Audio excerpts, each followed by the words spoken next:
You are listening to This is Oklahoma, hosted by Mike Hearn, telling stories of Oklahomans and those that have made it their home. What's up, guys? Welcome back to another episode of This is Oklahoma podcast. Mike Hearn here, your host, back with another episode. Excited to share this episode with you today, but before we do, I've got to thank our sponsors. First of all, the Oklahoma Hall of Fame. They've been a huge part of this podcast for the last few years. So the Oklahoma Hall of Fame have been sharing Oklahoma's story through its people since 1927. For more information on the Oklahoma Hall of Fame, go to www.oklahomahof.com. And for daily updates, go to oklahomahof on Instagram and give them a follow. Our other sponsor today is the Chickasaw Nation. Now, the Chickasaw Nation have sponsored pretty much everything in Oklahoma. They're a huge supporter of Oklahoma, and it's an honor to have their name and their brand supporting this podcast. A huge shout out to Governor Anatobi for supporting this podcast. It really means a lot. Our third sponsor is Diffie Ford Lincoln down in El Reno. Now, this one makes me so happy because these guys are great friends of mine, play a lot of golf together. I've bought my cars from them, do most of my oil changes down there, have a cup of coffee, hang out down in El Reno. It's a good spot to go. And not only are they great friends, but they provide a great service. So for over 60 years, third generation family owned Oklahoma business down in El Reno. They're also in Bethany as well. So people in the Bethany area know the Diffies really well. But if you're looking for anything new, used, Ford, Lincoln, or whatever, I'm sure they could find anything you want. Check them out, diffieford.net, and then on Instagram at diffiefordlincoln. This episode is presented by Citizens Bank of Edmond. Citizens Bank of Edmond has been serving Edmond since 1901. They pride themselves on investing in the community and are here for all your personal and business banking needs.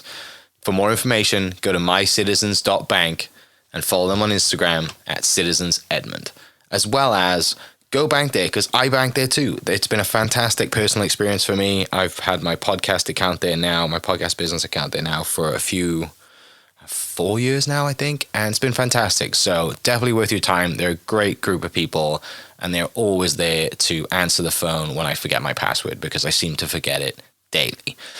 So yeah, go to Citizens Edmond and check them out. It's been awesome. I haven't got into the topo thing yet. I'm sure I will. Is it Pellegrino's the other one? Yeah, so that's where I started, was Pellegrino. And first time I had it, my buddy's like, you got to try it. You got to try it. And I literally was like, dude, this is like chewing on foil. That's the flavor. I don't even know if you can like think of that, but I was like, this is what it, but somehow I came to like it. Like the acquired taste, like feeling, I guess. I don't know. But yeah. Anyways.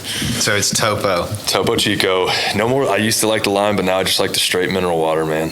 Gosh. Yeah. Life of an athlete, right? You can't have that hard-hitting Dr. Pepper, but you can find something in Topo Chico. Whatever takes the edge off, you know. Well, that's what it is, right? It's like taking that craving edge out of it. That's right. All right, well, we're rolling, so I'll get into my intro. Ladies and gentlemen, that voice that you hear is Mr. Blake Jarwin, who is originally from Tuttle, played at Oklahoma State, go Pokes, and had a good stint at the Cowboys, and is fighting to get back, which we're going to talk about today. Thanks for coming down, mate. I know you've been. It's been a bit of a mad kind of year for you, probably, and you had a.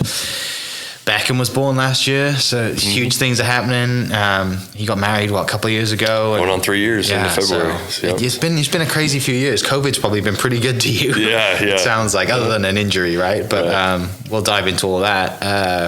Tell me about current state of life at the moment. Where are you at? Yeah, we just moved back we live in Arcadia now, so north side of Edmond.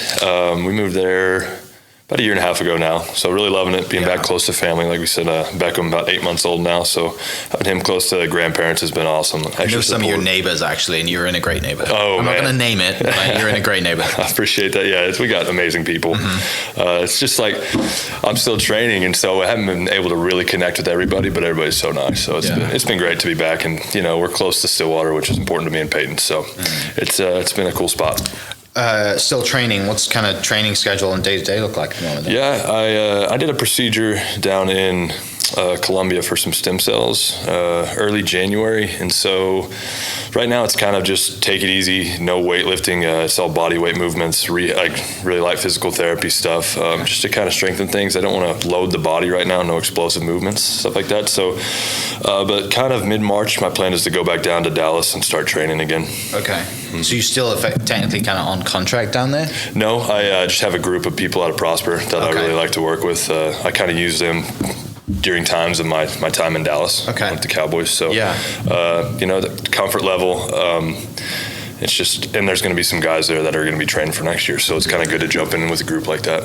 Yeah, you need to be, there's only so much stuff you can do on your own, right? And so much you can push yourself on your own. Right, yeah. It definitely helps, just that competitive spirit when you get with a bunch of guys who are all working towards the goal to get back. So I look forward to it. I'm kind of like antsy right now.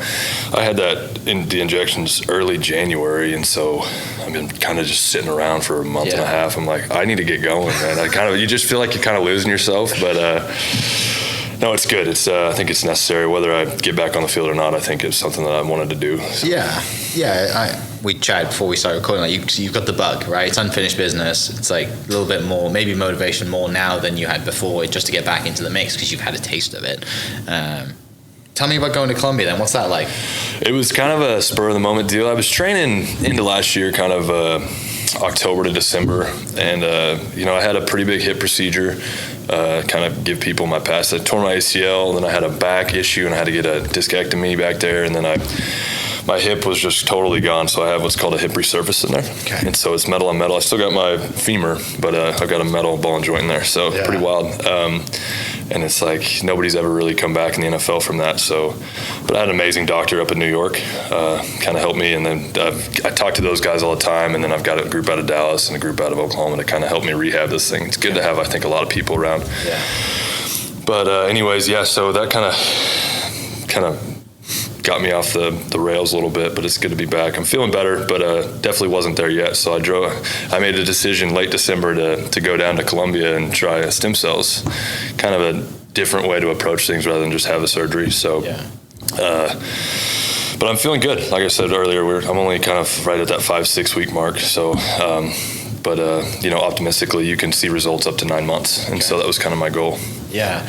Who put that on the radar for you, like the stem cell stuff? Like, who suggested it? I had a couple people down in Dallas I've talked to. Another guy, Luke Miller. He's a good friend of mine, also a PT. And he was just kind of like, he's always kind of thrown the idea out to me. And finally I was like, man, I think so. I think I'm going to go try it. And so I got there New Year's Day. And for 4 straight days, I'm seeing doctors and getting injections and all this kind of crazy stuff for 4 straight days, and I get in a plane, I leave. Yeah. So I didn't get to see a lot of Medellin, but I mean, man, great food, awesome people. It was called Bio Accelerator. It was an amazing first-class facility down there. It was really neat. So really cool experience. Yeah, just stuff like that, right? Just like you tick the box and you're like, wow, I get to do this. This is really cool, and obviously there's a benefit to it. And hopefully, by the end of the year, you see a real benefit to it. Mm-hmm. So tell me about the football thing then. You grew up in Tuttle always? Yeah, I moved to Tuttle in 2nd grade, so I kind of grew up, most of my life. That's actually where I started playing Little League football. I was 8 years old, and my neighbor came over. He's like, dude, you should try to play. I'm like, I don't even know what the sport is right now. I'm 8 years old. Yeah. And played, loved it, never looked back. And so kind of grew up into it and played high school, walked on at Oklahoma State, and then was a free agent for Dallas. And so kind of always loved the grind of it. And it's been a fun journey. Obviously, I miss it. I'm crazy enough to go back with all these injuries that I've had. Just that competitiveness of it. It's an amazing thing. Yeah, sport does that to us, right? Regardless of what your sport is, it doesn't have to be, doesn't have to be sport, but just if you're an entrepreneur or whatever, you got that competitive juice in you. You always want to better yourself and see what's next. Right. And when you're in high school and you're going through that, and you get your first kind of big wins, and you come off the field with a buzz, right? Like you want to chase that. Yeah, that's exactly right. Through high school, then, was it always like Oklahoma State? You mentioned you walked on. Obviously, it seems like there's a big Tuttle connection to Oklahoma State. Although Jason White went to you, who's probably most people know who Jason White is, but. Yeah, why Oklahoma State? So it's definitely like a split town almost. You have like hardcore OU fans, hardcore Oklahoma State fans in Tuttle, which is awesome. Just the environment. Everybody knows everybody. Small town. I grew up a huge OU fan because of Jason White. Being a Tuttle guy, going to OU, winning the Heisman Trophy. It's just something you look up for. He actually, he lives about 1.5 miles from my parents' house, still to this day. So it's really cool. I mean, I've met him a handful of times and got to talk to him. But yeah, grew up a huge fan. And then when it came time to kind of choose what the next step was going to be. I had a few Division II offers in state and out of state, and had the opportunity. I was talking to UTSA, Texas San Antonio, and they're like, yeah, we want to have you down here. And I was really excited. And I remember I was getting on a plane back to Oklahoma from a school up in North Dakota. And they called me on my way back and like, hey, we just filled the scholarship spot. Sorry, no need to come see us. And it like broke my heart, you know. But it kind of also gave me that extra motivation. And I went in, I talked to my head coach, I talked to my parents, and I was like, look, I know I have all these offers, and some are going to pay for full tuition with, you know, my athletic scholarship and my academic scholarship at the D2 level. So I was like, that's amazing. But I was like, look, I want to go try. I said, I want to play in front of all these people, and I think I can do it. And I actually went home and I emailed Oklahoma and Oklahoma State. And OU never reached back out, but OSU said, hey, look, we can't promise you anything, but you can come up here and check it out and then try to walk on. And so I literally did I wasn't a preferred walk on. I went up and I did 225 bench press, how many, like rep max, the 40-yard dash, the vertical, and like that's how I luckily got picked up. I don't know what they saw back then, but you know, just needed that chance and kind of went from there. I mean, what's kind of in your mindset when you're driving up to Stillwater and you're like, I've basically got 3 workouts to make a huge difference and make it. I mean, I'm enrolled. They don't do the walk-on tryouts until the second week of school. So you go through welcome week, and I'm not even on the team yet. And these guys have gone to fall camp, and they're still working, and they had a game that weekend versus Savannah State, you know, so it's pretty crazy. And then you get there, and like, you know, I'm like blown away. All these top-tier athletes are there, and I'm just trying this workout out. So like I said, I don't know, you know, what they saw, but or if they just need an extra guy on scout team. But I just wanted that chance, and I remember getting the phone call, like, "Hey, we want you to be on our team." And it was like one of the craziest. You get to call your parents and say, "Look, I made it." You know, I bet on myself and I made it, and so. It was amazing, and tough times though. You know, being a walk-on, a little bit different back then than now. Okay. Not like it's easy these days, but even back then we couldn't. They had you know, what they call training table and walk-ons. Just there's no budget for it, and it wasn't allowed per NCAA rules, so we couldn't go up there and eat. You know, we had after practice, all the scholarship guys are going upstairs to go eat their free food, and hang out, and me and a handful of other guys got to go back to the dorms and eat whatever we get our hands on. So. My parents were amazing. My grandma, just financially supporting me through that. You know, they helped me kind of get everything lined up. So just to give me that opportunity, man, I'll always be thankful for that.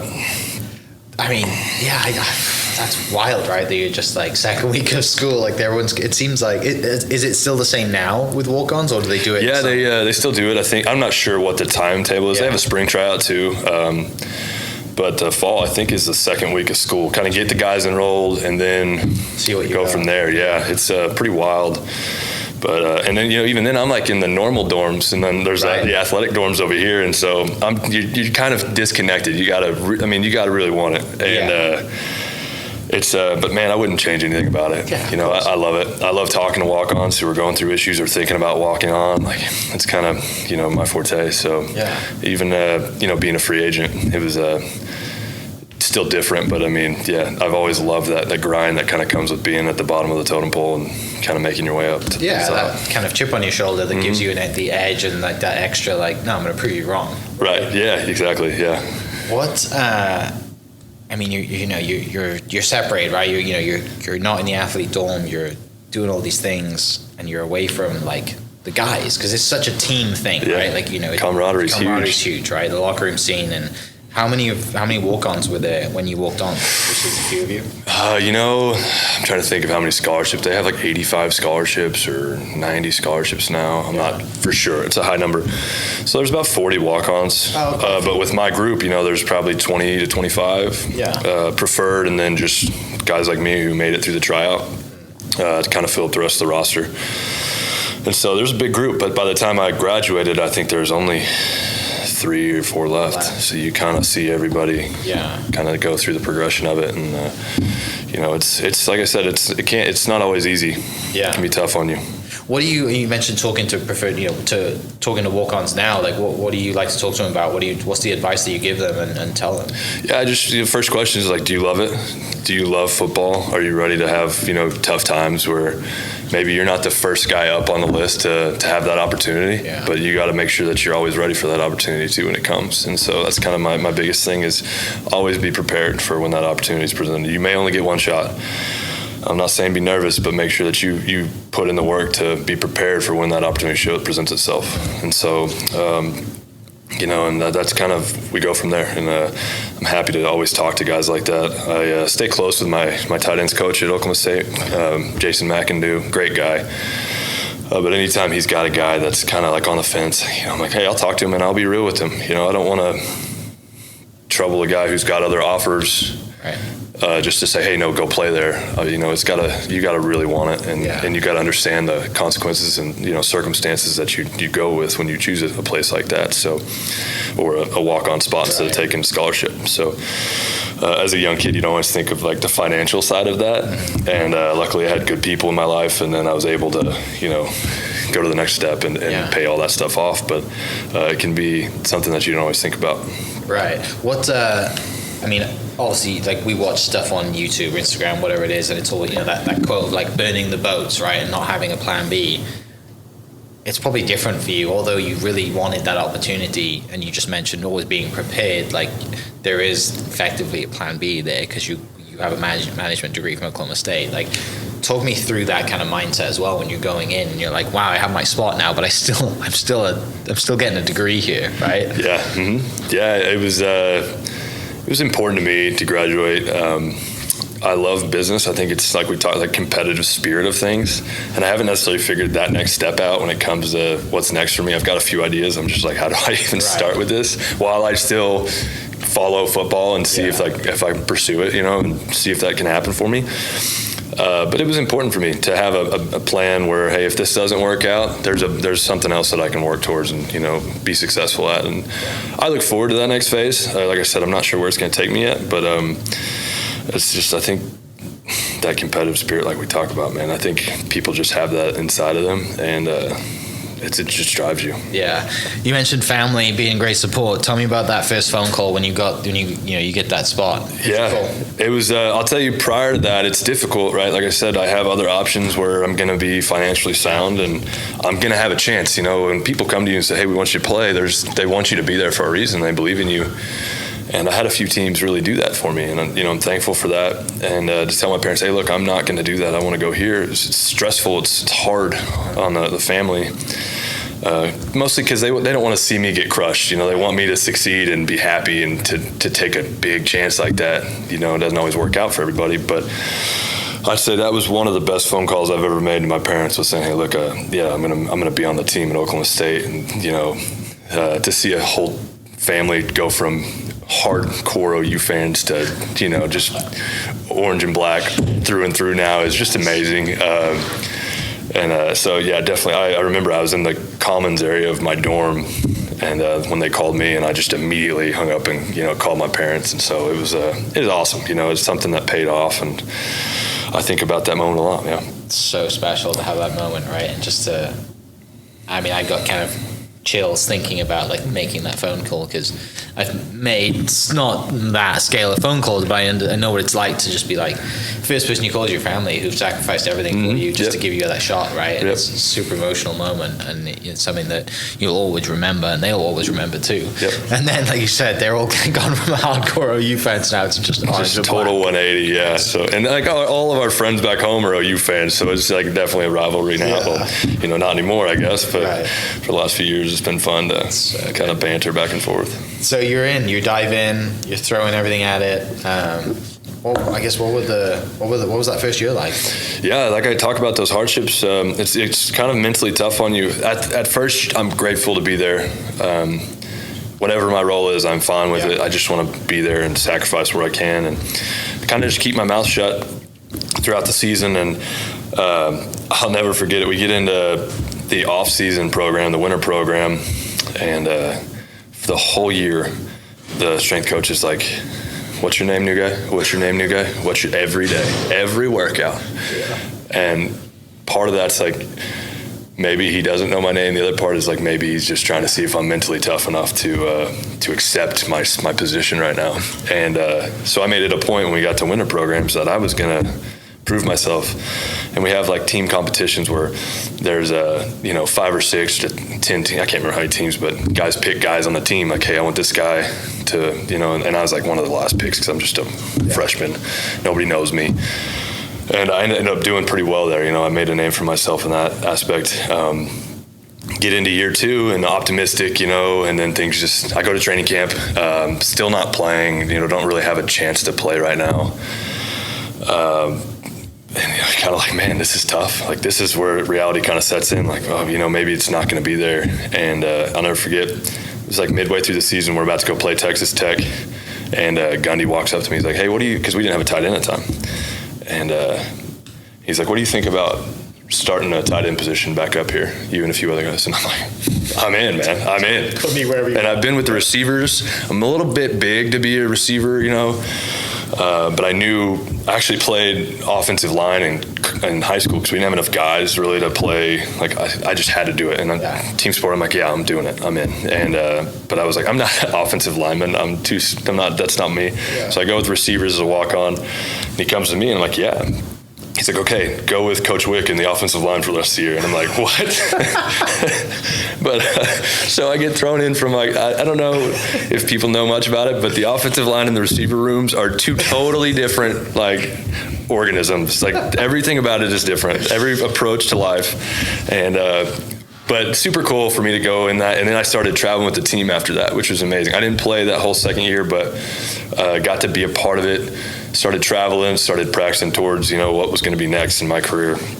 And third year, really start to see it come together and get on special teams, play a little bit of tight end, a little bit of receiver, and then just slowly, 4th year play more, 5th year play more. So it was amazing. Yeah, just to kind of see it grow and you learn, and people hear all the time about the process. And you go through something like that and you're like, man, I look back at that and I'm very happy and super proud of my accomplishments, but more proud of myself going through the process and like the grind of that and building onto something every single day. I mean, man, it's special. I got to really put something together and see myself grow as an athlete.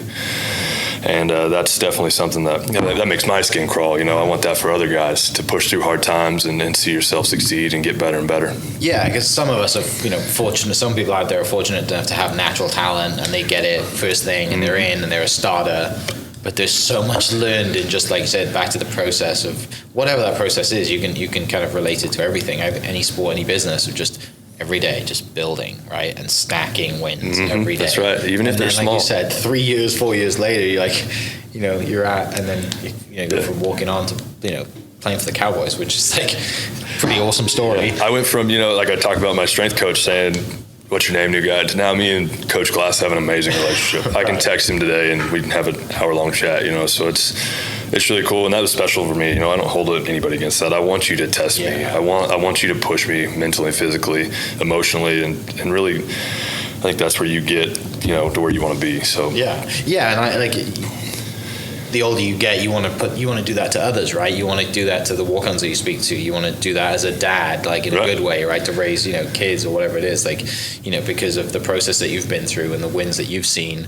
Yes, it's hard to do, but you come out so much better than someone just saying, giving you a little rub on the back and like, you'll get it tomorrow. Right, exactly, yeah. Yeah, but you got to get it today too. Yeah. So when Gundy comes to you and says, hey, when you go with the defensive line instead of being with the receivers, does he tell you to gain a bunch of weight, start eating? Like, that's a huge difference. Yeah, I weighed about 200 and I didn't really grow in high school till I was about a junior. I went from, freshman, I was 5'8" in high school. I graduated around 6'3", 205 pounds. So just starting to really take off. And I think by my second year, I'm 6'4". I'm still growing 215 pounds. So I put on a little bit of weight, but I still got a ways to go, maybe 220. And the offensive line coach comes up to me and he's like, so you want to be a tight end, huh? And Coach Wickline, an amazing guy. His personality is unmatched by anybody. People would just have to be in a room to understand it. But he's like, here's what I want you to do. I want you to go home every day and eat a jar of peanut butter. And I'm like... He's like, you're way too light right now. You're not going to make it. An entire job. Yeah, and I'm like a little scared of this. I'm like, yes, sir, and so I go home and I try it, and I'm like, man, that's not for me, really. I'll try to eat as much as I can, but I was like, Coach, I don't know. And he's like, no, you got to keep doing it. And so, luckily I'm still growing, and so I get to 6'5", 240 pounds by the end of the next year. Man, I was like, I don't know if that's like the right approach for me or not, but yeah, they definitely you need to beef up a little bit. And so I think I got to 230 pounds in college. Are you just eating it straight from the spoon? Are you? Yeah, man, I went straight. Apples? Are you making sandwich? The Jif jug and just spoon and just trying it. But eventually it was like, I got to at least make sandwiches, I guess. I can't keep doing this. And so the other approach was go home and eat a whole pizza, which that was much more easy for me to conquer. And enjoyable. You love it. So, but at that time my metabolism was off the charts, so I could eat whatever, chicken nuggets, and I'd be gaining muscle. So it was interesting. Just going to Sam's or going to Walmart and just buying the cheapest one I could find too. I'm like, crates of peanut butter. Yeah. I would not when I talk to guys now, I don't mention that part of it. I'm like, maybe have a little bit of a diet or a nutrition plan. Yeah. If you got any questions, call me. But it was interesting. Can you look at peanut butter now? Yeah. It's still, like I said, I was like, I will ruin this, and I love peanut butter too much to do that. So. But I think about it every time I look at the jar. I'm like, oh, it takes me back for a second. God, that's how many days in a row did you do that for? 4, and I was like, I didn't get the whole jar down, but I'm like, I'll try. I think it took me 4 days to get the jar down. I was like, Coach, I can't do it. Calls you soft. I'm like, yeah, I am. Did you have daily weigh-ins and stuff as well? No, not in college. When you get to the next level, they have weekly weigh-ins, which can be pretty tough. If you're overweight, you get fined, which luckily then I was 245 and my weight was 270, so I never had an issue. Fine. Yeah. God, how different? You mentioned they're two different organisms, and obviously there's a vast difference between. But tell me about the guys in the group at that time. Were you a receiver group, and then obviously going to the O-line. Tell me about it. What's the difference? Take us to the locker room. Funny stories, whatever you want to say. It's just receivers they want the ball in their hands. I'm not going to say pretty boys or anything like that, but that's where they make their, that's where you make your money. Yeah. There's Coach Dunn, the receivers coach and offensive coordinator there, does an amazing job, and he's very disciplined, and he's not going to let you get a big head. But there's a little bit of give on, certain guys have certain play styles, and you play to that strength. An offensive line, and it's a 5. Within a team, that's a team, and so you got to work together, and it's all in unison, and you really see these guys are tight knit, both sides, both rooms. But it was really cool. But you go from guys hanging out to where these guys are actually eating full jugs of peanut butter, not because they're forced, but because they love peanut butter. You know what I mean? And so it's I remember I was at another buddy of mine, Jeremy Seaton, who was a tight end fullback. We lived together my junior year, his senior year, and we're at it's like a Walmart, or it's not a Walmart. I can't remember the name of the store there. Anyways, there's this Krispy Kreme donuts on the side of by the cash register, and talking to him dude, who buys these? And 3 seconds later, a good buddy of mine now, his name's Zach Veach, who became a lineman and he transformed into a tight end, comes in off of his moped, picks up this bag of Krispy Kreme donuts, and he's a lineman at this time, and checks out and leaves. And I'm like, I understand, that's exactly who buys that stuff. And so it's just oh man, I just crack up at that, because I'm like, yeah, I look at that every time. I'm like, who does that? That's who buys that. Yeah. That's who buys that. So you put in your time, you go to Texas Tech for that first year on the road. Now you might not be playing, but tell me about that first start, that first game, and obviously you're suiting up and you're on the line, but it's different when you're hey, off you go, kind of thing. Yeah. So the first game would have been the following year, my third year. Now I'm a redshirt sophomore, and it's actually, ironically, it was in AT&T Stadium. We played Florida State for our first game, and they had just won the national championship with Jameis the year before. And I remember I lined up on kickoff return, and it was it's game time now. Like, this is the show. This is the arena where you want to play football right here. Yeah. And Boone Pickens has a special place in my heart, but obviously so does AT&T Stadium, both in their right reasons. But yeah, I was like, man, it's game time. Unfortunately, I mean, later we had Tyreek Hill back then, and so it was like, they had a pooch kick to me at one point because they're like, we're not kicking to that guy. And so I ended up getting a kickoff return and taking it for, 20 yards or so, nothing crazy, but it was my first real taste of it. And it was, loved it. I mean, man, yeah, it was crazy fun. Yeah. You mentioned redshirt sophomore. Why'd you redshirt? So my first year, I wasn't obviously going to play, and so no reason to burn a year of eligibility. And so, year, yeah. Yep. Okay, makes total sense. Yeah. And that was like, you weren't even worried about like, I'm going to be in school for 5 years. You're just like, yeah, it was part of the process to me. Like, why not maximize my time? I need time to grow, anyways. I want to play for 4 years, so I'm going to be here. Yeah. And honestly, looking back, I wish I would have taken my first 3 years, my first year okay, but my second, third year, I didn't take academics as seriously as I should have. I really should have pressed myself. I kind of didn't put as much time into it as I should have to go and get a master's, which is something now that I'm like, man, I'm going to go probably look into something like that. Which the NFL does a great job. They do reimbursement programs for guys who want to go back and get their masters. Nice. That's good. So tell me about playing then. Like, obviously getting into it, suiting up. You obviously you get that first touch of the ball, first game, but then you go on to play a little bit more, right? And you get your starts, and you start seeing a lot of progress, and people start putting faith in you, remembering your name, putting you in there.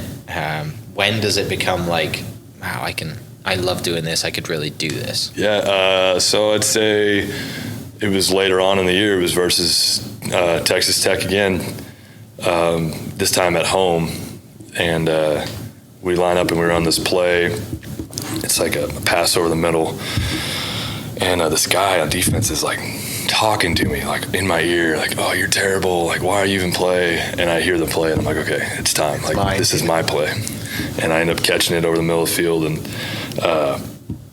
I'm so excited and nervous and so open that I like almost trip over myself and fall down mid-play, but I stay on my feet and I score. It was like a 47-yard touchdown, which was amazing. And I mean, man, there's nothing better, especially at home, to score a touchdown like that. Like in front of your fans, you score and you just look up and everybody's cheering. It's almost silent. It's so like amazing. And that's my first touchdown ever since Little League. In high school I played offensive line, so I never scored. And now I'm scoring a touchdown in front of 65,000 people. It's just like so surreal to see it all come together like that. But then, like every little piece, it's like, okay, now I've had a taste of that. What's next?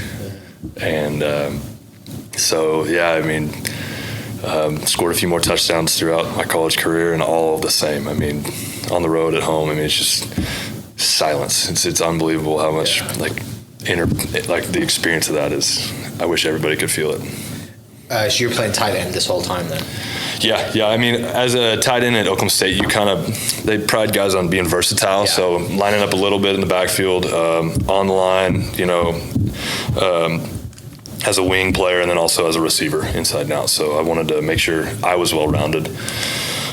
We had a good group of guys. Me and Jeremy. Jeremy was more fullback, tight end. I was more tight end, receiver. And then, as I said, my Krispy Kreme friend, Zach Veach, he was more tight end, fullback too. Okay. So I kind of got to spread out a little bit and run around. Yeah.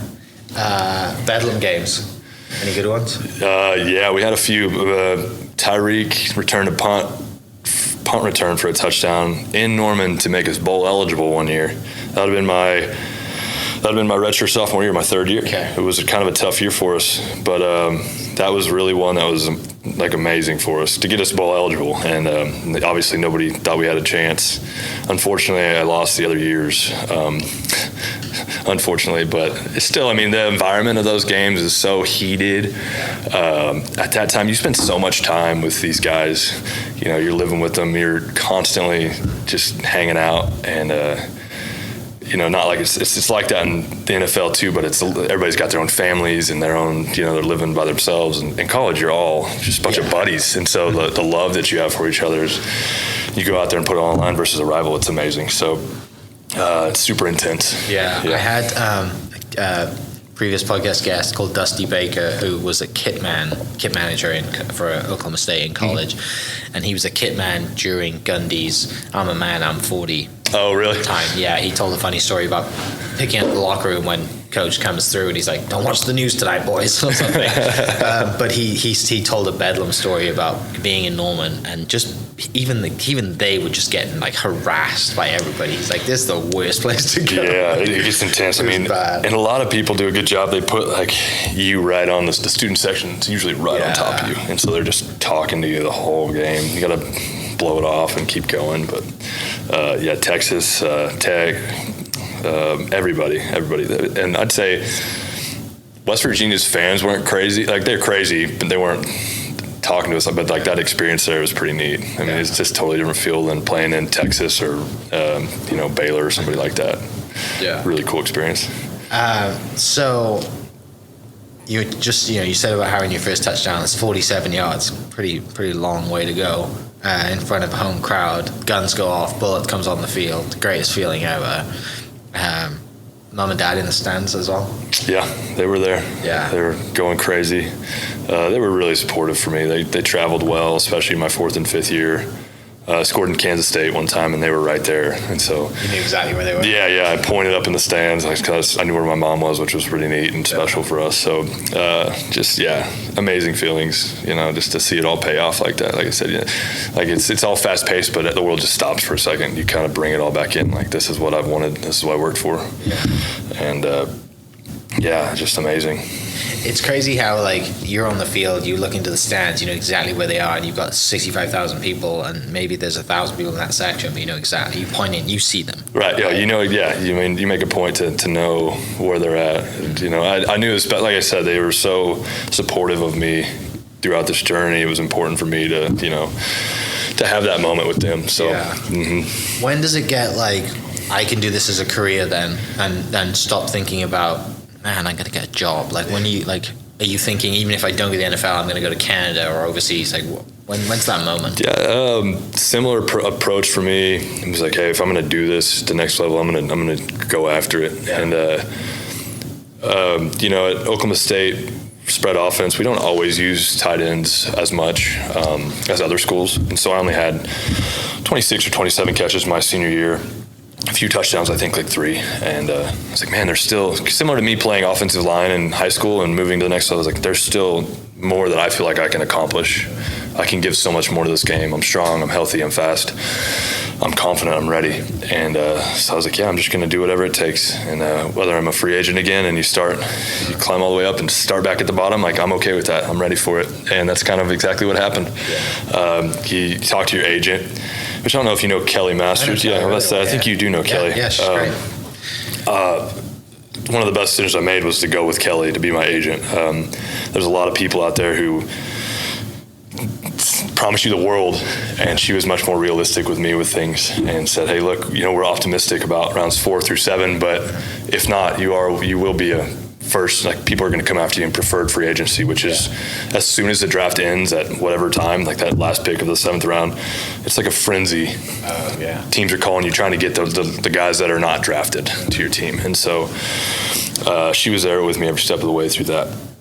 Yeah. And another crazy, we have a draft party and you're not drafted. It's kind of tough, but also, the end result was getting picked up, which was amazing. And everybody, all my family and friends are there to support me through it. When does, Kelly's been on the podcast a couple of times. We're recording the day after the Super Bowl. She's obviously there being super busy and crushing it, and with all her clients having a great time. When do you meet her? When does she come on the radar? Through the process? Yeah. How does that process work? Right after my bowl game, the Alamo Bowl, my senior year, I have a really good family friend. His name is Rich Hills. He was actually a baseball player at OU when Kelly was there. Okay. And they know each other through that. And so I've had a few agents come at me, and Rich was like, hey, I know Kelly very well. He's like, and to have somebody I trust somebody like that was huge for me. It was important, and so that definitely helped. And so we kind of kicked it off right from there.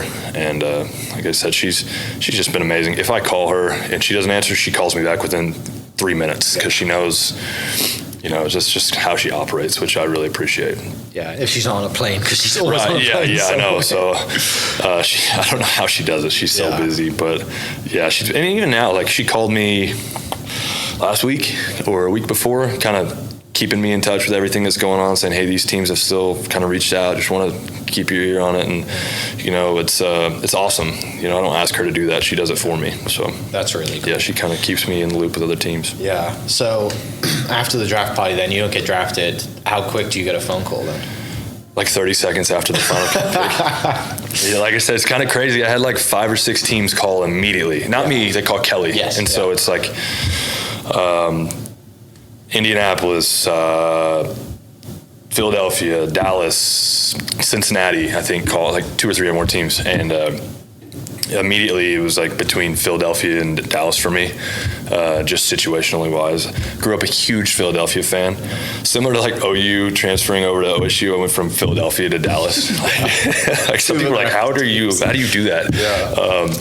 But it kind of came between them, and Zach Ertz was in his prime, crushing it for Philadelphia, and they had a really good thing going on. And Dallas had Jason Witten, who is, he's going to be a Hall of Fame guy. He's just amazing guy. And I was like, ultimately, when it came down to these two, I was like, I want to go play behind. I want to go see what Witten has to offer. And that's kind of where we went. And got to learn from him for a few years, which was, amazing, priceless. What was the first difference you noticed from just being around college to NFL when you get down to Dallas? Professionalism, which I expected to be different. Everybody is just a little, you got to bring your A game every single day. There's obviously a lot on the line. It's no longer a game, it's a profession. There's money on the line, there's families on the line. So you get there and everything's just a little bit more serious. Every detail is a little bit more detailed. And to be successful, you have to understand that. And luckily, I had a really good tight ends coach my first year. It was very, very detailed, and it killed me. But it was one of the best things that ever happened. Is every day he made me get out there 15 minutes early to practice and work on footwork or work on catching the football. Like 15 minutes every day, no matter if it was Wednesday practice or the walk through before the game on Saturday. Like, hey, we're getting out there and we're going to work on this. I don't care if you're playing or not. Like, we're going to do this. You're young, you need it. And I truly believe that it's hard in this day and age. But like as a young guy, I think repetition is honestly one of the best things you can do. So it's muscle memory when things hit the fan. And you got a lot of other stuff you're looking at. At least I know my footwork's going to be correct. And so I owe, his name was Steve Loney. He's retired now, but amazing guy. And he helped me out. And then had other 2 tight end coaches who were really amazing as well. Yeah. Kind of just helped me put the whole game together. He was a offensive line guy. He had been offensive line coach for forever and was a tight ends coach. And then my second year, Doug Nussmeier, who's been an offensive coordinator and been around the NFL and the college league for a long, long time. He became my tight ends coach for my second, third year, and he was a quarterback, and just put the whole other picture of the game in my mind, which was, awesome. He was incredible. Yeah, it's amazing the vision that they have and like how they see everything plan out in front of them, right? Like just. You'd see that thing in the Matrix, and there's just like stuff going on. Yeah, right? And that's how it looks to them. They see runs, plays, everything. Yep, it's just all outside the helmet. I remember talking to my conversations with my tight ends coaches, like first grade level football, and then I'm sitting by Witten, and Witten is talking rocket science right beside me. Like he sees, and we could be up 28-0 on a team, and he's screaming to our defensive players on the field across, like he knows exactly what's going on, and he's screaming out what they're about to do because he just knows and he prepared so well for every game. And that's it's just kind of how he is. He just won that state championship with the team down in wherever he's at now in Texas. So he's got football figured out. I don't want to gloss over the fact that like your first coach had you out there for 15 minutes. Like it doesn't have to be hours and hours of reps. You are doing that anyway, but just an extra 15 minutes every day. Like people listening, it's not, like that's huge. Yeah. Over a course of a season, that's an amazing amount of time that other guys didn't have that I did. And I grew because of it. Yeah. You don't necessarily see it week 1, week 2, month 1, month 3, but you get to halfway through the season, you're starting to see like, he's doing that now. He doesn't have, and he's playing faster because of it. And that was a big thing for me. Play faster, play faster, play faster. And so, without that, him making me be disciplined about it. And then even after that, I still did it every day. You know, it was like, get out there, work on footwork, catch the football, just get going before practice starts, get your mind locked in, focused. 'Cause it's easy to just be like, practice starts at, 1:30, I'll be out there at 1:29. Like, guys do that. It was important. Yeah. Like, what am I going to do here besides be on my phone scrolling through Twitter for the next, 15 minutes? Get out there and play football and be a professional. Yeah. When you chose Dallas and you get that first contract, did you do anything special for the family? When I got on the team, I had an amazing signing bonus compared to the other guys. No, it wasn't crazy. It was a few $1,000s, but it was important. Like, I was like, wait, let's go on a trip. And so I didn't pay. We just went. Like, I paid my own way, got my own room to Cabo, and we spent like 5 days before I went to training camp. And it was amazing. But after when I got to my second contract, that's where I really tried to give back and help my parents out.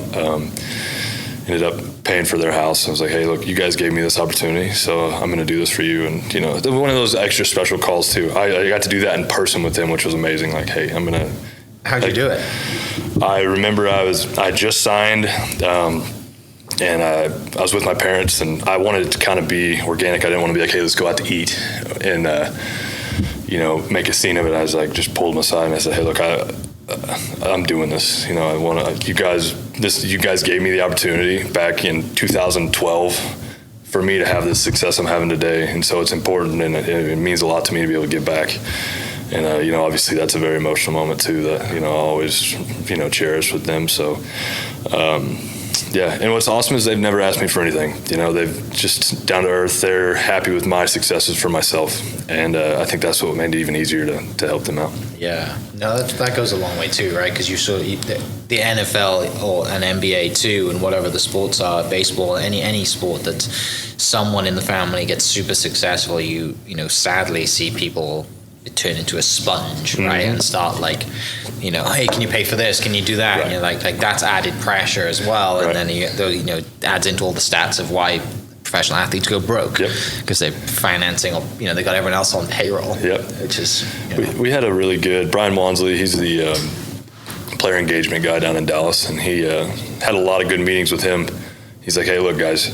You may not change, but your family's dynamic is going to change, whether you want it to or not. You need to understand, whether it's me or whether it's your agent, you need to have somebody be able to say no for you if you can't. And that's important. Luckily, like I said, I didn't have a lot of those issues, but a lot of people do, and it can be hard. It's just extra stress outside of the field that you don't need. Yeah. Do you treat yourself at all during this time? A little bit, yeah, here and there. Just upgraded our house and got to extra vacations here and there. I definitely now try to, instead of treating myself, put it towards passive income that's going to be helpful in the future. Investments and rental houses. Yeah, right. Unfortunately, I didn't have a whole bunch of financial education. Sure. Like I said, I think that's why it's important for walk-ons to understand that commitment you're making. Yeah. That was one of the first things I did when I got pulled up to the active roster. So just to go back a little bit, I got picked up. Then after the fourth preseason game, you make cuts down to the roster. Mm-hmm. And I got picked back up by Dallas as a scout team guy. Okay. And then halfway through the year, got activated onto active roster. Gotcha. So that's when that second contract comes in. Well, you're still on a rookie deal. Still on a rookie deal. This is my first year in the league. Yeah.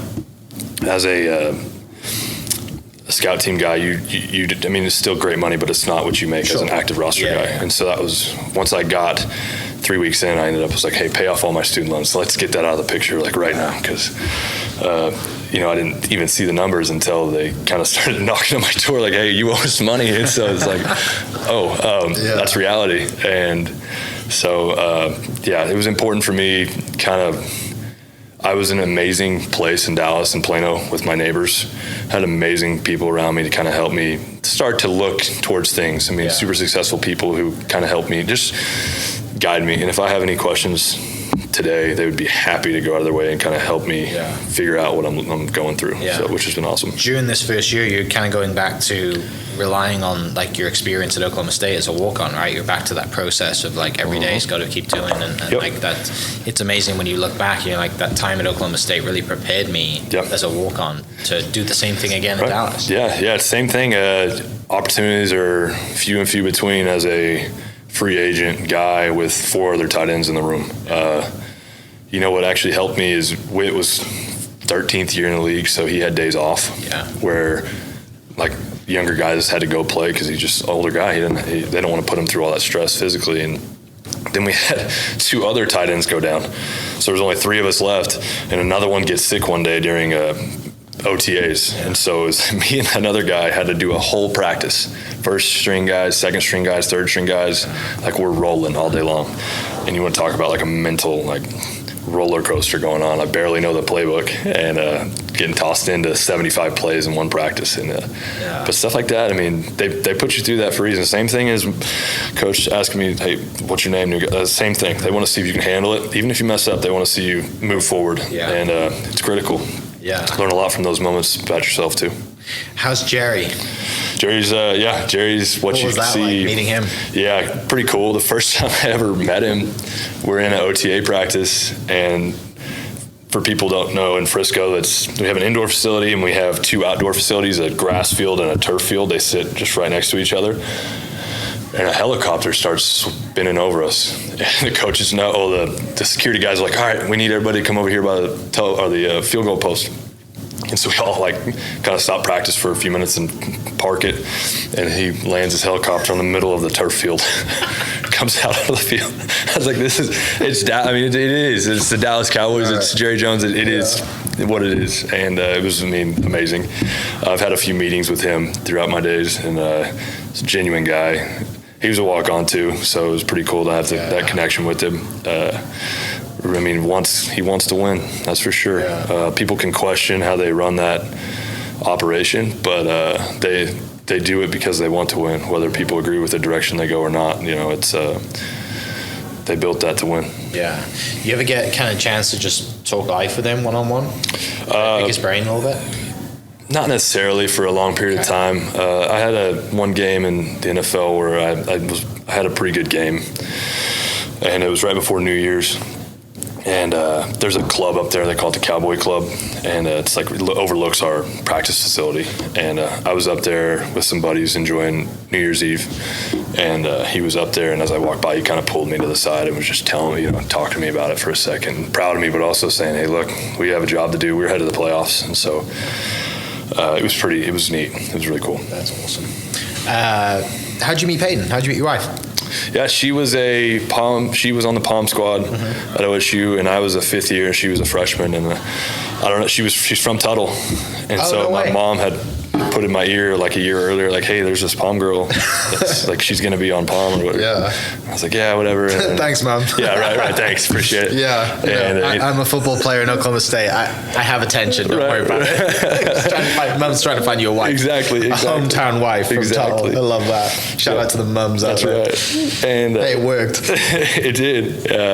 Anyways, we started talking and getting together, and it was amazing. She was so supportive of me. She had obviously a full-time job doing football of Palm and cheering on Saturdays, and then she would, if we're in Dallas, even if it was a noon game, she would leave Stillwater Saturday night, drive down to Dallas, go to the game, and then either it was a noon game or a night game, she would go, and then like Sunday night drive back.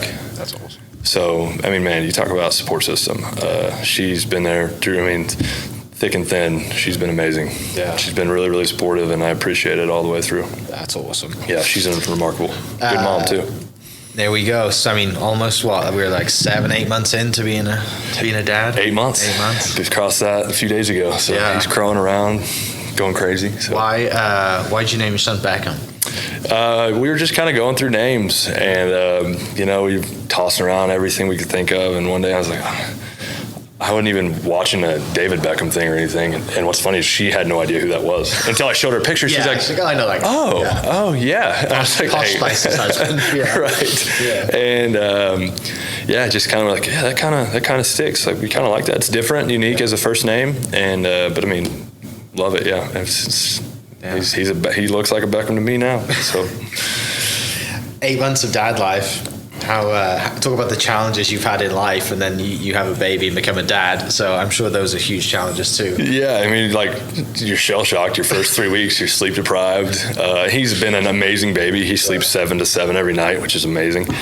So we're super spoiled with that. And he eats, and he's growing like crazy. But yeah, I mean, those first few weeks it's life changing, man. It's everything about your day is. I mean, now you got somebody you have to take care of. And what's crazy, it's like, for me, it's like I just flipped a switch. It was like, I would love to watch this kid. Whatever I've got to do, I'm happy to give my time to help him. And so it's remarkable being a dad. I love that. Awesome. Yeah. Congrats. Thank you. So back to football a little bit. You're kind of getting your chances. You're on special teams or getting your plays, and you obviously have a run of injuries. But before that, you're climbing, you're on the rise, you're playing for America's team, right? Like, life's got to be pretty good up until you get injured. Yeah. I had 3 years in the NFL before I really had any serious injuries. I had some stuff that slowed me down, but nothing that would debilitate me like my ACL did at first. And starting to play really, really well, growing confidence. Me and Dak are on the same page with everything. I'm in the offensive meetings and not only understanding it at a tight end level, but also as like a quarterback or an offensive lineman. We all work together, but we all have our own jobs. And so to get to a level where I understand the total picture. And I think that was what's awesome is my rookie year, I had that coach who was an offensive line. So I understand what they're going through, and to have a quarterback come in, what the quarterback's looking for, where the tight end fits in every play, why it's important we block the way we block, or we run the route the certain way we run the route. I mean, like I said, everything is so detailed to win. I mean, you watched the game last night. It's like, that's a high-level football game. I haven't had that much fun watching football in a long time because both of those teams are so good. And, what a game. That's what football's about. And so it was, but I mean, I'm just, it's like I don't even have to think now. It's just I play the game. And unfortunately, just early in my first game of my fourth year, just plant on my leg, and there it goes. And here comes like the emotional and physical, tough parts of the game. Right. Yeah. Yeah. You feel it straight away? Yeah. I knew I had a torn ACL before I got to the sideline. They said, what happened? I said, my knee popped. And he said, it's an ACL. And sure enough, you go back in the back and they can do a test within 5 seconds. And he's like, ACL. He's like, I'm sorry, Blake, we'll get it tested to make sure, but they know. Yeah. And, the team's still on the field now. I'm in the training room just, it's tears are flowing. It's hard not to, it's like you've worked so hard. You've made it through the hardest part of the year, which is training camp. Yeah. You're doing all this work and you're not playing just to, have a situation in the first game. And that was my first real injury I've had. And then rehabbing that, I hurt my back trying to fix my knee. And so I have to go through another surgery, get back, and then my hip is like, hey, I don't want to work either. And so go through a whole year. Bang. Yeah, I mean, they come in threes, right? That should be it. But I mean, I've had a lot of time over the last few years to think about it, and it's all God's plan. It's not my decision to make. But I'm grateful for everything I've had so far, for the positive, the negatives I've gone through, because I've had the opportunity to go play with the Dallas Cowboys at the highest stage and score touchdowns in the high, in AT&T Stadium and other places around the world, the States. And so it's just been, it's been amazing. And like I said, I want to go back and finish it on my own terms, but I have no regrets about any of it. Things happen for a reason. So I'm grateful for everything that I've been a part of. That's awesome. Yeah. Does anything keep you up at night other than your child? It's like we talk about that. to be on the cusp of something that I thought, I was headed towards, and then have it kind of taken away in a sense where you don't have the ability, especially for a long time as you rehab and try to get back. Yeah, it's like I want to be what I thought I could accomplish, and I got so far down the road. My whole trajectory of football, I'm just doing this, and then you just drop, and that's mentally. I mean, that's taxing. And like I said, shout out to Peighton because she's really been there. She lets me have those bad days where I'm just like extra stressed or tense because that stuff's on my mind. Of you watch football, and I can sit there on the couch, and she hates watching it with me because I'm like I kind of know, I see what's happening, and she's like, sometimes it's good, sometimes she's like, Blake, go to the other room. I don't want to hear you right now. And it's not like that all the time, but I'm just, that frustration sets in at times. But that's also what kind of keeps me going and rehabbing and stuff like that, because I want to get back, but if I can't, I want to make sure that I give it every possible. I want to throw everything at it, and if I can't get back, hey, at least I tried. No regrets. I gave it everything I had. No, you're right. And I think it's different, right? If you just you kind of throw the towel in now, right? And it's just, in 10 years' time, you're like, man, I kind of still wanted to give it a go. Right. Yeah. And I think that doing this is, if I don't go back, it's closure, at least for me. Hey, I would have loved to go back. I tried. I truly did, and I can't. But this particular hip injury, guys don't usually come back from that. And so that's also another thing. I'd like to be the first one to go back and do it. Yeah. Yeah. Over your time then in the NFL and being around guys, you mentioned, Witten and Dak, and you're also playing against, top tier athletes. Ever have any kind of I'm a 16-year-old boy moments that I'm lining up against someone else? Yeah, tell me about those. I have just one in particular. In the group text with your buddies, you're just I lined up against this guy. When people ask me, he's a monster. What's your number one, that guy's good moment is first game right before I tear my ACL. It's the first quarter, and we're playing the Rams, and Aaron Donald's on the other side, and the first play of the game is supposed to be a G scheme where tight end blocks down, you pull the guard, you get the guys out, pitch the ball to the running back, ball's on the edge. And I start on the right side of the ball, and Dak's going to motion me over and block down. And it's the first game of the year. You don't know how they're going to line up.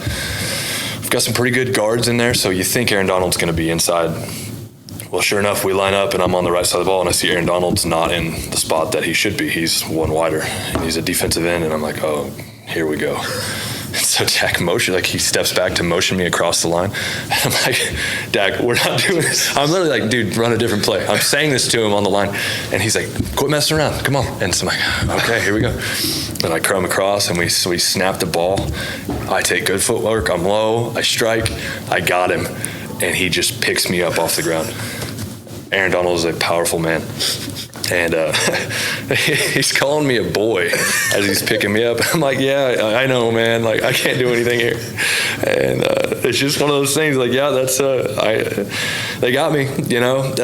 Stuff like that happens where you play guys. You're just this is not going to be good. And luckily, I don't have a whole bunch of those moments. But that's definitely one that sticks out to me. Where it's that's not good. That's not going to look good on film the next day.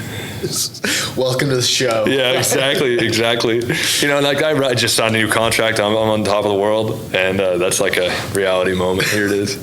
So yeah, don't care what's in your bank account now, boy. Exactly. I just destroyed you, and I'm going to be here all day. Exactly. How's the trash talk compare at the NFL level compared to college? Elevated because everybody's good. It's still in college. It's a lot of fun too, but yeah, NFL. Guys can back it up, 100%. So it just makes it more fun out there. You love it. You don't want a quiet game. You want guys talking to you the whole time. I think it's best for both sides. Yeah, you kind of catch clips here and there. Quiet games more worrying, right? Yeah, it's kind of you're in your own head more. Guys exactly. It gives you something to think about and talk about instead of just stressing out about what's going on. God, what? Obviously, you've been out for a little bit. What do you miss? The guys, the locker room, obviously been a big part of my life, just always being on a team sport and not having that all the time has been tough at times. I'm not like the most vocal guy by any means, but you love just having stuff go around and just hanging out with the guys. So to not have that's tough at times, but that's why doing the rehab stuff's good for me, that have that competitive spirit still with those guys. Yeah. You have anything like in Oklahoma that you can kind of off the field at the moment that you kind of replicate that with? Like you go on trips with buddies and stuff like that? Yeah. I still stay in touch with a lot of guys. It's hard to, like I said, we all have families now, and so when you're not all in the same state, it's tough. I've got buddies from high school I hang out with and stuff like that. And I've seen Dak. I saw Dak at the Big 12 championship this year when they played Texas. OSU did. I hit him up and I was like, "Hey man, are you using your suite? I'd love to, buy it for me this week." And he's like, "I'm actually going to go." And he's like, "Why don't you bring your wife?" And so that was really cool. So we got to go. I got to catch up with him a little bit. And so I stay in touch with those guys as much as I can. Yeah. What do you? I mean, looking in the future a little bit. You mentioned earlier it's God's plan, and whatever happens. You mentioned getting into business a little bit. If you could wave the magic wand, like what do you want to do? What do you want to? Whenever you decide and whenever you have your final closure with professional sports, like what's kind of the ideal way to kind of progress and go into the other side of the world? I think that I see myself more on the real estate side of things. I've got a few Airbnbs and a small event space down in Texas and Airbnb out in New Mexico for some reason, but it does really well. It's great. But I'd like to kind of get in the construction side of things and maybe do small developments and things like that. Like I said, I really have no clue what I'm getting into with that, but I've got some really good friends that I think that I could kind of get in their ear about, and I think they're really good guys. I think they'd help me just kind of understand at least what I'm getting myself into. So I've got a lot of people that I kind of always talk about investments with, things like that, which is also awesome. Like try to build that passive income for the future. It's just right now, do I want to go get just a normal job, or do I want to, see what I can do as an entrepreneur? Yeah, don't stay away from a normal job as much as possible. My wife said the other day, she's like, "Blake, I've known you for a long time, and a 9 to 5 is not you." I was like, I know. I don't know how I can survive that, but nothing wrong with that. Nothing wrong with it. It's just, I'm just not I don't think that's in my DNA. Yeah, not at all. Tell me about do you have a home gym setup? Yeah, I do. Tell me about that. Yeah, it's, I'm actually invested in a company called Oxfit, which is a tech-based fitness program. We have, it's like a at-home gym in itself. It's a big platform that they have a big time platform and like a smaller home. And I actually have both. My wife loves the smaller one. The bigger one's got a little bit more that can help me. And what's cool about it is it's got like tech behind it, so it can track my velocity and my power and things like that. And it's got a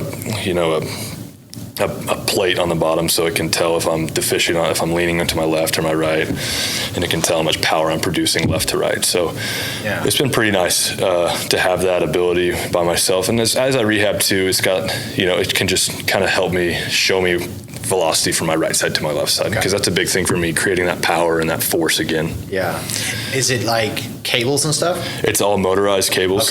So it's as easy as, like, say you want to do a bench press, you can lower and with a button it'll lower the bench down. If you want to do a squat, you just raise it back up, and then I just click like 185 or 225 by a button and push load, and it just loads it up right there. And it's got the ability to do like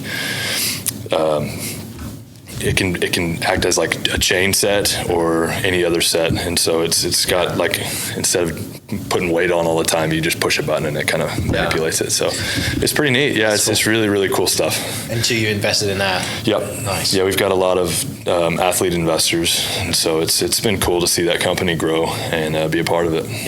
Yeah, I'm sure as a professional athlete, you've got people coming to you with opportunities, and it's kind of nice to have someone like Kelly, I guess, who just like, you don't want to do this one sounds awesome, be careful of this one. Just to manage that. Just to have like counsel in my, just to be able to call and talk about stuff like that is amazing. And she, like I said, she'll tell it to me straight what she thinks. And she's like, Blake, it's it's ultimately your decision. Here's just what I want you to think about.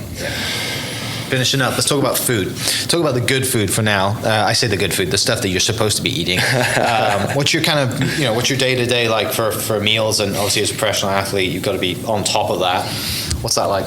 I have a pretty heavy red meat diet right now with a lot of bison, actually. Okay. I bought half a bison about a year ago, and me and my wife usually 4 times a week. That's kind of in our diet. Outside of that, chicken or fish or something like that, and try to stay away from all the sugar. But every now and then, ice cream slips into the occasion. That's right. Tuttle. It's close to home. Tuttle Company. I mean, I got to support, right? So why do you, I mean, I can't believe you don't have a brand deal with them yet. I know. Yep. My wife in Tuttle, she used to go to church with the Brahms family, so it was pretty neat. But yeah, I try to keep it clean.